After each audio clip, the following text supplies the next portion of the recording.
Hi, I'm Liv, and today we are doing my March reading wrap-up. I've read quite a few books this month, and I've also DNF'd some books this month, so I've got a little basket. This is a new thing I've got going on. I have a little basket that I put all the books in that I end up reading or DNFing, and then I can keep track of exactly how much I've read. I've got all my data and statistics from Storygraph. I've started using Storygraph recently. This is my first month actually talking about the statistics. I will put it on the screen somewhere. Then I read 9 books. I read a grand total of 4,325 pages. My average rating was a 4.39, which was great because I had a lot of good reads this month. I rated things really highly, and also I had 2 5-star reads, 2 in 1 month. That's insane to me. And they were not reads I was expecting to see 5 stars either, which is just such a good feeling when you're expecting a book to be decent but not a 5-star, and you read it and it blows you away. Really, really good.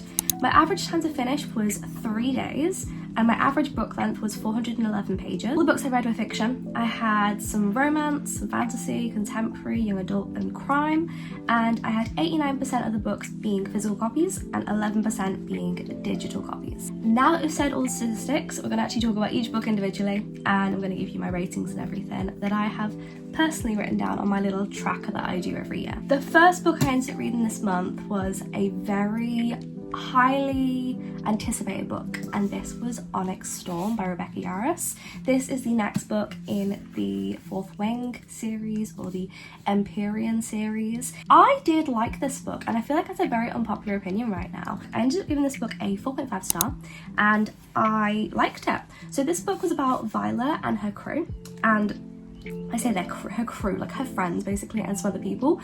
They were searching for Andana's kind after what happened in the second book, and we were also trying to find a cure for somebody. If you've read through the books, you know what I mean.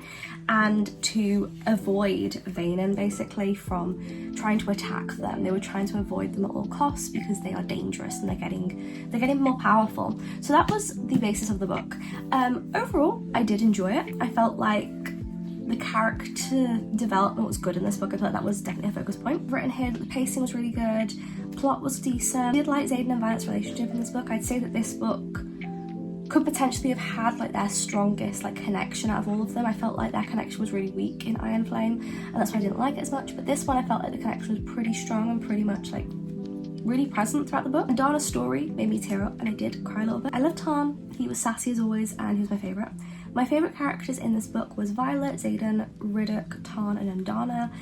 Riddick's character was just brilliant in this book, and I don't know what Rebecca was like doing with his character, but I don't know why she was doing it, but I just was so attached to him, and he made me laugh so much. I just thought he was such a good character. Enjoyed all the different locations, and there was loads of interactions with the team, and by the team, these people are Sawyer, Riddick, Rhiannon, Imogen, Bodhi, Garrick, and Quinn. The problems I had though with this book, I felt like the whole cure plotline was very weak. A lot of the things that happened with it, I thought we were like, the way I thought we were going, we weren't, and it disappointed me. Like it really underwhelmed me the way that plotline went. I also felt like some of the plot lines that came off the cure plotline kind of just felt very unfinished, and I didn't like that. I also said that the ending was too abrupt for me. To me, it just felt like we'd been like really dragged through the story. I thought it was all gonna come together in the end, and I always feel with a lot of the Fourth Wing books, the endings are so abrupt, and I think it's her way of trying to make us want to read the next one and like really make us attached to the books and be like, oh my god, it's a cliffhanger. But I feel like it's too abrupt to the point where I actually have to go on Reddit afterwards and go on the forums, and I'm typing away and I'm like, guys, I'm so lost. You don't get like a resolve or like a concluded ending. It's just kind of like the conclusion begins and then just disappears, it just stops. But I did get a 4.5, as I said, which is a very high rating, but that is because the rest of the book I did love and I really enjoyed it. It was just the ending really let me down. I next read Assistant to the Villain. This is by Hannah Nicole Mera, and I really enjoyed this book. I ended up giving this book a 4.75. Now, this book was all the cute, cozy fantasy vibes that I was hoping for. I really wanted that cutesy vibe. and I got it. Evie becomes the villain's assistant. She's perky and he's a villain, and someone is out to ruin him, and she can't let that happen because she has a massive crush on him, which she knows is inappropriate because he's her boss, but she can't help it. She wants to find out what's going on, like who's trying to ruin him, and she wants to stop it. It's really good, like I really loved it, and my favourite thing in this book was that the plot was brilliant, but it wasn't sacrificed just to make it comedic. They worked in tandem. I love the villain's backstory. I thought it was so good. Plot twist was 10 out of 10 for me. There was really, really good characters in this book. Beautiful romance. I thought it was a really, really nice, like slow burn, and it was definitely going at a decent pace. If I'm honest, I read from page 70 to the end in one day. Like that's how easy of a read it was. Favourite character in this book was Kingsley, who is a frog, which is actually seen on this book somewhere on the back. It says help there. That's Kingsley. He is my favourite character in this book. He's just so funny. Next was a new series I started, and that is The Defence by Steve Kavanagh. I read some of this physical and some of it on audiobook, and I would highly recommend the audiobook. It is phenomenal. The voice acting is brilliant. So this book I ended up giving a 4.5, and this is a thriller/crime book about a character called Eddie Flynn. And Eddie Flynn used to be a con artist and then became a lawyer, and he vowed never to set foot in a courtroom again after a court case ended with him hating being a lawyer. And in this book, mobsters have got his daughter, and he has to defend that on a crime that they have committed and manage to somehow free him, the person who has been convicted. If he does, he's letting a bad guy walk free, but if he doesn't, his daughter and him are gonna die. It's kind of this storyline of also like once a con man, always a con man. So the pacing was brilliant, and throughout this book there are so many twists and turns that make you literally on the edge of your seat. You feel like so scared for this character and so unnerved. The mob characters are really good in this book. I felt like I was actually nervous and I was actually scared of them. The ending was brilliant, and I loved all the backroom deals we saw, and I loved how clever Eddie was in this book. He wasn't a character that was like flustered throughout and didn't really know what he was doing. He was so calm and collected. And even though he like used to be a con artist and that's behind him, he still has his roots in that, and he still knows how to play the game. And that was one of my favourite things about it, was like he really knew what he was doing. Next, I have another book in a series, and this one's by Charlie Higson. This is The Fear. I love Charlie Higson's writing. He is such an underrated author, and I just think he's brilliant. So this book I ended up giving a 4.5, and this is a dystopian book.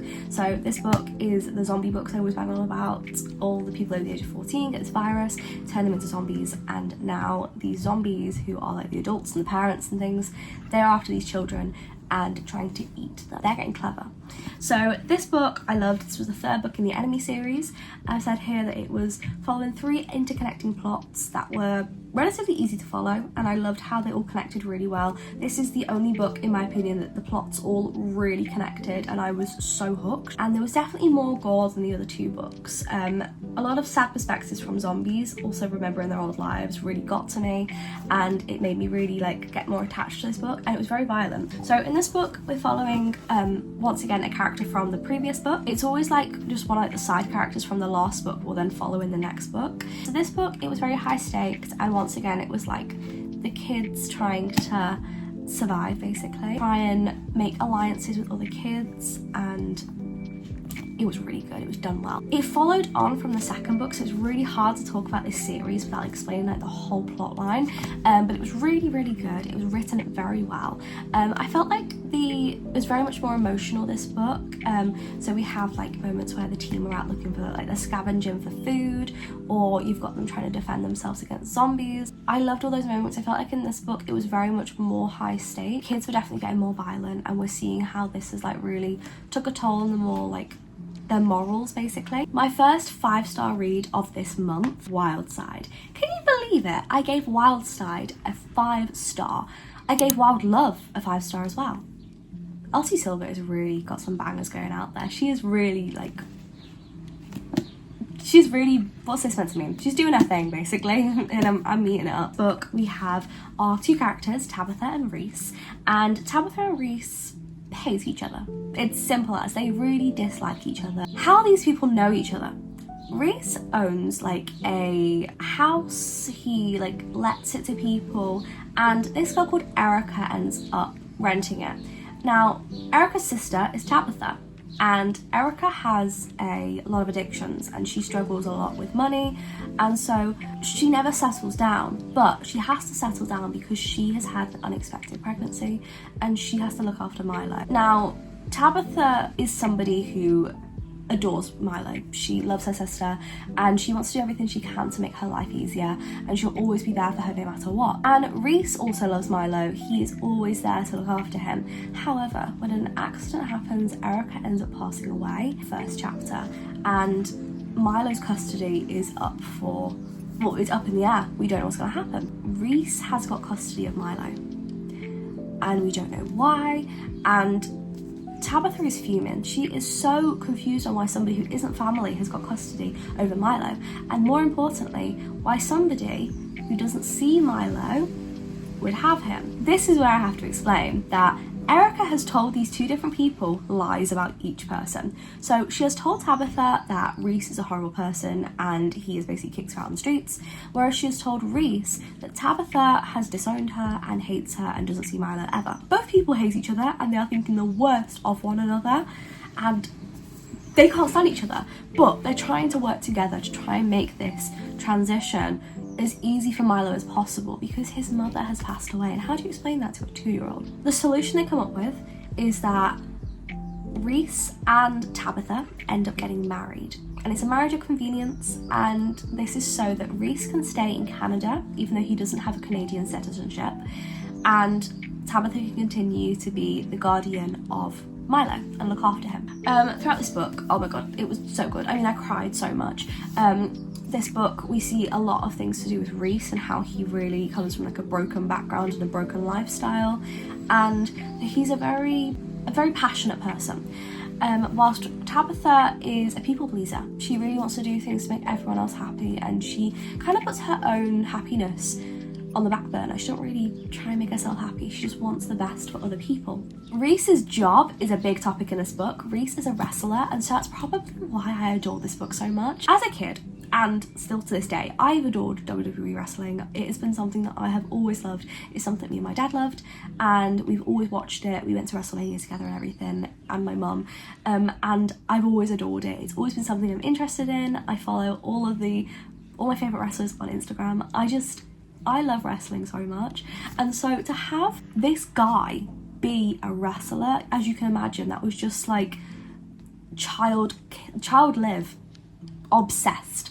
It's my biggest dream to read about somebody who is a wrestler, who is described the way that Reese was described. You can tell young Liv was like when we found out that he was a wrestler. It's kind of also really obvious because of the front. I mean, we've got a wedding topper here, and we've got a mask which is worn by some wrestlers, especially people like Rey Mysterio, and so I kind of already had a clue that something was going to happen to do with wrestling. But yes, that was a very happy moment for me. I love the spice in this book. I thought it was really good. I thought that a lot of things in this book I adored. There was no third act breakup. I loved the friendships in this book. The friendships, oh my god, the friendships got me. By the friendships I mean that there's like a bowling club that the single dads are all involved in, and there's like a girls group as well, and it was so funny. Like, I love friendships in books, and I feel like that's Elsie Silver's like superpower with books, why she gets us all, is that she makes these connections in books so good. So we have like the families in her Chester Spring series, and then in the Rose Hill series we've got these like friendships she has going on, a bowling team, and like the girls that go on girls nights out whenever the guys are doing bowling in this same like pub they always go to, or just like an American version of a pub. This book was really, really, really good, and it just got me so, it gripped me, it made me cry, and I was just so attached to it, and I really struggled putting it down because I'd finished it and I still wanted more, and I cannot wait for the next book to come out. The next book I got was on my Kindle, and it's not this one, that's what I'm currently reading, but I read First Time Caller. This one was by B.K. Borison, and I gave this book a 4.25. I was really enjoying it. I was into the romances this month, I've realised. Like, I really adored the romances. So this book was brilliant. I really, really enjoyed it. I just felt the ending was a bit meh. So in this book we had Lucy, a single mum, and she's forced into a radio dating show by her daughter Maya. Now, the host of this radio dating show was, oh my god, what is his name? Oh, don't tell me I didn't write it down. Aidan, that was his name. So we've got Aidan Valentine, who is the host of this radio show. Aidan does not believe in love. He hates the idea of romance, and he doesn't believe that it's something to actually believe in. He's trying to help Lucy because the station manager, or the manager of the radio show, she says that their ratings have gone crazy since Lucy rang into the show, well, Lucy's daughter, and Lucy's voice was on the air. And so they create this show where Lucy's gonna find her love, and they send her on different dates, and it always goes wrong. Something always happens, and it's just a catastrophe. Major rom-com book, and they were likable characters. Both main characters had very emotional backgrounds, and it got me. I didn't expect it for a rom-com to have emotional backgrounds for these two characters, but they did, and it got me. I actually cried on the train. Kind of good communication in the first half.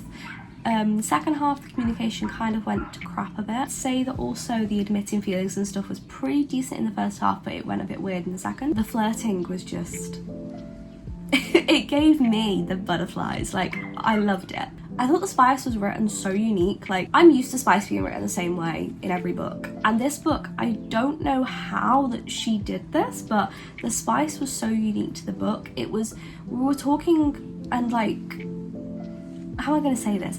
We were referencing certain intimate things so differently to how other people do it, and I'd also just say some of the things that other books include in spice, she didn't include. But then a lot of the stuff she included, a lot of other people don't include. And so it was just very unique. I felt like it was also very emotional, the spice, as well. It was really, really good. But the problem I had with this book was the ending. I just felt the ending was very strange. I didn't like the third act breakup. I thought it really ruined, Aidan's character mainly. I felt like his character just, changed. It was like he had a personality switch. But I did enjoy it, overall. Oh, next is my first DNF. And this is not a book I was expecting to DNF. And this is Deep End by Ali Hazelwood. I tried to read this in a video. My reading, swapping my screen time, or swapping the amount of times I pick up my phone with reading. And so I tried to read this book, and I got 28 pages in, and I just could not read it. The book is about two characters. We've got Luca and Scarlett. Scarlett is an Olympic diver, and Luca is a swim coach, and they end up having friends with benefits, and it turns into something more. Now, I really couldn't stand this book because I found it really strange. So this book is a big book about kink. I'll be honest, it is. And we have our main character, Scarlett, but she is friends with a girl called Pen. Now, Pen is Luca's girlfriend, not ex-girlfriend, girlfriend, and they have been together for 4 years. This is a serious relationship, and yet we're kind of expected to root for Scarlett and Luca to get together when there is already a relationship happening that's on the rocks. So Luca is interested in some BDSM type stuff. Scarlett is also interested in that, whereas Pen is not, and I'm guessing that's where they end up getting together. But Pen is worried about the fact that she's not letting Luca experience life the way he wants to, and she's worried that he's not going to be happy being with her if she's not interested in this stuff. Now, I just couldn't get on board with liking Scarlett and trying to really root for her and Luca to get together. I couldn't, and so I had to put this book down, and I really just didn't enjoy the vibes. The next one was another cozy read, and this is The Cinnamon Bun Bookstore. I adore this book so much. This book is by Laurie Gilmore, and I love this book. I gave this book a solid 4-star, and this book was about Hazel and Noah. So Hazel and Noah are friends, and they have been for a while. Noah is a fisherman, and Hazel is a bookshop manager. Now, Hazel finds defaced books in her store, but are they clues to something? They are. She ends up going on a scavenger hunt and invites Noah to help her, and he agrees to it and agrees to a summer of fun before she turns 30. Now, this summer of fun turns into a friends with benefits situation, and Hazel is really trying to go out there and experience life before she turns 30 and basically thinks that her life is over. Hazel is a very chill person. She lives in a bookshop, she has glasses, and she is a bookworm, whereas Noah is known for having flings with his tourists, and he is constantly in saucy situations with people but never settles down. I did enjoy this book. I thought it was good. I thought that Noah's backstory was great and the characters in this book were so real. We had characters that were non-binary, we had gay dads, lesbians, we had so many different characters and I adored that. But the small town vibes were great and I was enjoying most of this book. Noah and Hazel, as I said, they already knew each other and there always has been this like spark between them, and so it's a lot of flirting and crushing on each other as well from both parties. And so this friends with benefits situation goes from being friends with benefits to maybe there's more there than we were ready to explore. The one thing about this book I really didn't like though was the epilogue mainly, and I feel like it was just the ending. So there was like an ending that happened in the birthday and I really just thought it was bad. Something happened and it was almost like the whole town was in on something and it was a really big reveal of something, but it was almost as if like Hazel's nightmares had come to life, like her biggest fears that she had discussed with Noah in the book literally came to life. I thought the epilogue was really cringy and unnecessary. I just thought there was no need for it and it really ruined the book for me, and I just thought it was an unnecessary epilogue. I did enjoy the book overall, and I always do think that Laurie Gilmore's books are pretty decent and they always feel like a warm hug. So I can't wait to read the next one, which is The Christmas Tree Farm, and I know she's just come out with a new book, Pancake House book, but I'm really excited for carrying on this series. We next had Apprentice to the Villain. This one is by Hannah Nicole Mera. I didn't like this book. I feel really guilty saying that. I gave this book a 3-star, and this was a fantasy book. I don't want to say this is the worst book ever, because it wasn't, and you know, it had aspects that I did enjoy. I did find myself laughing at this book. This is the next book in the Assistant to the Villain book. I did find myself laughing at points, and it was a good, had a good start to it, and there were some decent characters, but I felt like this book was such an unnecessary book. It almost felt like a filler book, and the only stuff that happened in this book really could have been just made into the next book. It could have just started with this stuff, because I honestly think this book could have just been 100 pages long. It did not need to be 300 and a bit. I just felt like a lot of the stuff that happened was unnecessary. Stakes were made out to be high stakes when they weren't. The plot on the back really didn't correlate with anything that really happened. Felt it was pretty boring. This book, it was once again Evie and the villain working together because they're going on some sort of quest. And I felt like this quest was really rubbish. It was really, in my opinion, the plot was really poor, and I wasn't interested in any of the plot. I didn't enjoy the plot, and I just felt myself bored throughout this book, and I really disliked it. I also felt the romance was very sloppy. It was like we made so much progress in the first book just for this book to just abandon all the progress we'd made. It made no sense. I've written here, this series could have just been a duology. Ending was identical to the first book, which I stand by. Dipped off to 40 pages. Only good characters Edwin and Kingsley. Villain and Evie's relationship progressed by 5% and then dropped again. So, stakes non-existent. Ending was very, very underwhelming. Page 50 to 250 was definitely unnecessary. So I really didn't enjoy this that much, and I don't know if I'm going to be continuing the series after this book actually. Like, it's really put me off. Now, whilst I had that really bad read, we then had another 5-star. Another 5-star. Can we believe that? This was by Adeline Grace. This is Foxglove, and this is the next book in the Belladonna series. Oh my god. Oh my god. In my, not my last video, the video before, I read this book, and really, really good. So this book is about someone's been poisoned basically at the end of the last book, and our main character Signa is trying to find out who did it, who has poisoned this person, because the head of her family that she lives with has been accused, and it's very serious, and he has gone to prison, and they're doing a trial to see if it is him or not who has done it, to see if he's going to be convicted or not. And she's trying to see who actually did it. She wants to try and solve this mystery, and so there is this true crime sort of case going on, and at the same time fate has shown up. In these books, Death is a real person and he's a real being, and him and Signa are together after the first book, and Fate is Death's brother, Now Fate thinks that Signa is somebody who she is not. He thinks that she is this person who Fate loved in her other lifetime, and when he lost this person, he thought that Signa had reincarnated as her. Now we don't know if it is her or if it's not. Some things make it look like it could be her, but some things make it look like it couldn't be her. And throughout this book, you're trying to figure out, is Signa this person reincarnated? Is she really for Fate, or is she who she thinks she is, and is she meant to be with Death? This story is just so good, and you do feel bad for every character involved.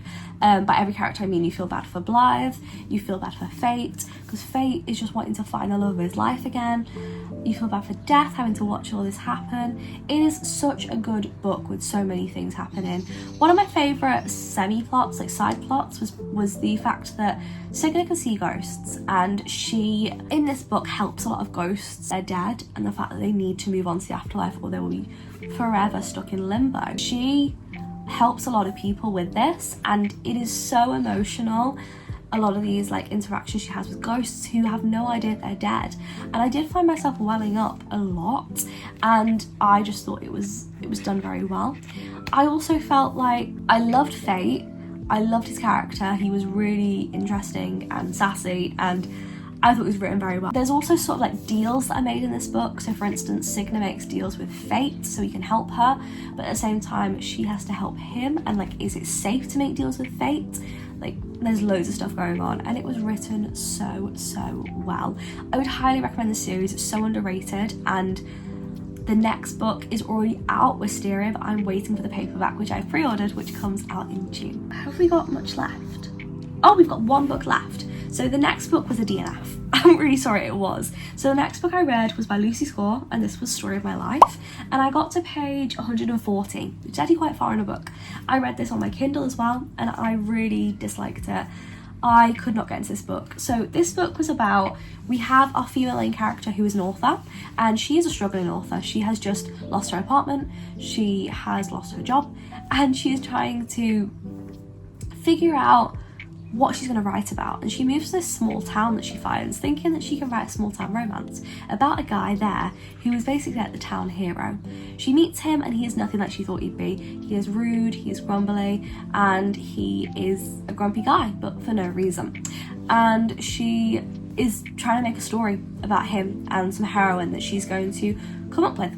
So, problems I have with this book. I felt like the guy being grumpy for no reason was just so boring. I did a video saying tropes I hate, and a guy being grumpy with no reasoning is just not for me. I just can't stand it. It's not realistic, and you would not get a girl from being grumpy and nothing else. Like, you would not get that. She would leave your ass in 5 minutes. So I couldn't get on board with that. I also felt like our character was just perky and peppy for no reason, like, especially since in the beginning we see her in this like slob lifestyle that she really can't get herself out of this like rut. To then see her be perky all the time just didn't make sense. I felt like the town also, they were very angry all the time, and it felt like some sort of horror movie, if I'm honest, this town, because they were all kind of attacking our main character, and it came across really weird. It came across as like this whole town ganging up on the new person. It kind of reminds me of that scene from American Werewolf in London. You know when, I don't know if anyone's seen this film, but there's a scene where the guys walk into this pub in England and they all kind of stare at him, and that was the vibes I was getting from this scene.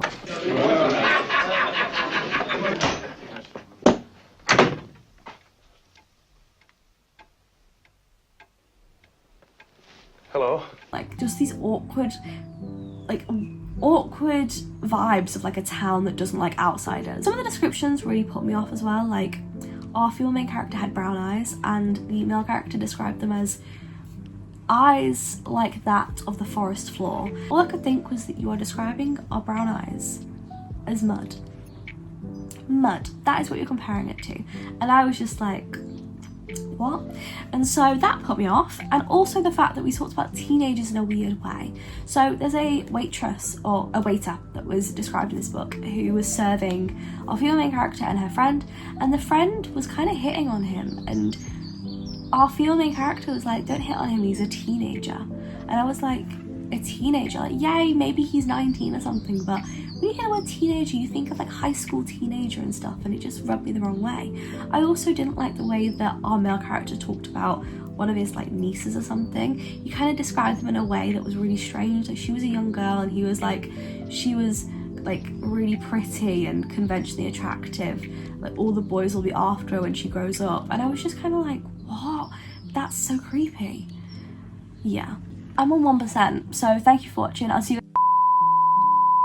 Before I even got to finish that video, my phone died. I'm so sorry. I will see you guys soon in another video. Subscribe, like, and do that stuff, and I will see you guys soon. I'm literally on 3%. Thank you for watching. Bye.